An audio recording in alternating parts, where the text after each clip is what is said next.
First of all, more on this outrageous anti-freedom, anti-liberty, fascistic law that has come into play in Scotland, which will put you in prison for things that you might say, especially if you call a trans woman a bloke. Angry crowds gathered outside the Scottish Parliament yesterday to protest this. Apparently, I'm told by Scottish friends, thousands of Scots who all have a great sense of humour started bombarding the police saying that their mates, had said something horrible about trans people. It's not just trans people, it's discrimination on the basis of age, sexual leaning, etc., etc. Also, JK Rowling said, she's been great today. I call a trans woman a man. I'm out of the country now. When I get back to Edinburgh, that's where she lives, she put #arrest me. Yeah, I love it. She's basically our modern day suffragette. She's listed 10 trans people and basically just said no, actually she didn't. She played the game and pretended they were all women afterwards and they're all men, obviously. It's just the best sort of list of trolling and sarcasm.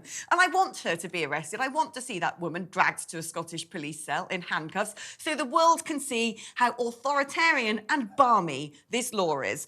How did this happen? I'll tell you how it happened, Kev. Because people played the game. Yes. And Kev and I have decided we're not playing the game. Oh no, a man is a man, a woman is a woman, that's truth. You can't be arrested for telling the truth. Well, you can in Scotland. Absolutely madness. And on that note, I'm not playing any of the games anymore. If I want to criticise a religion, I will. If I want to talk about there being trends in certain crimes among certain nationalities and ethnicities, I will. Because that is called truth. Put it in your pipe and smoke it. I'm not playing anymore. I'm not going along with this mad carnival of lies and deceptions and gaslighting and breadcrumbing and censorship. It ends here. Well, listen.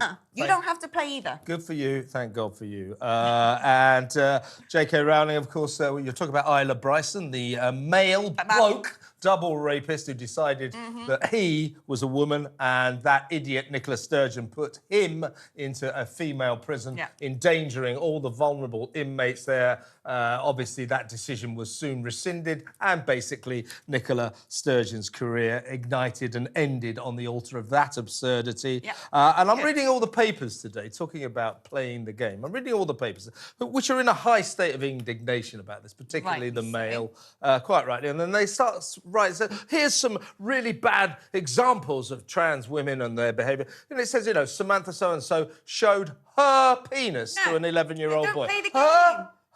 His. You can't have her penis. There's no such thing. Exactly. It's nonsense. It is nonsense. I tell you what, though, when you look at sort of that list of ne'er-do-wells that are published by JK Rowling, especially those who have put on wigs and say, send me to a women's prison, it's amazing the Venn diagram of a lot of those convicts and some pretty indecent activity involving children.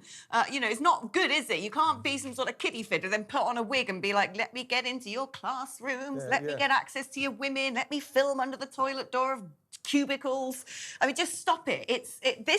Be real, right? These are horrible, opportunistic perverts who put on a wig to get access to women and to get access to little girls. That's what they're doing.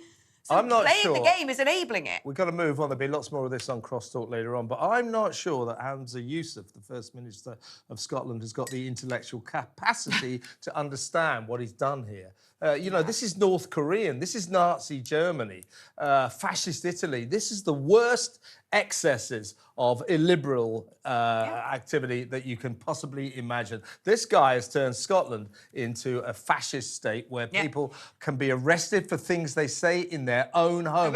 What the hell do you think you're doing, Yousaf? They don't call you useless for nothing. This is outrageous, outrageous. Go on, throw JK Rowling in clink, because she's going to really test the system. If you say she's put it online and she said, look, I'm breaking the law now. If you don't do it, it proves that the law's just pointless. And if you do it, it proves that the law is utterly evil and authoritarian. And Hamza, if you arrest JK Rowling, you will end up with egg all over your stupid face. Deservedly so.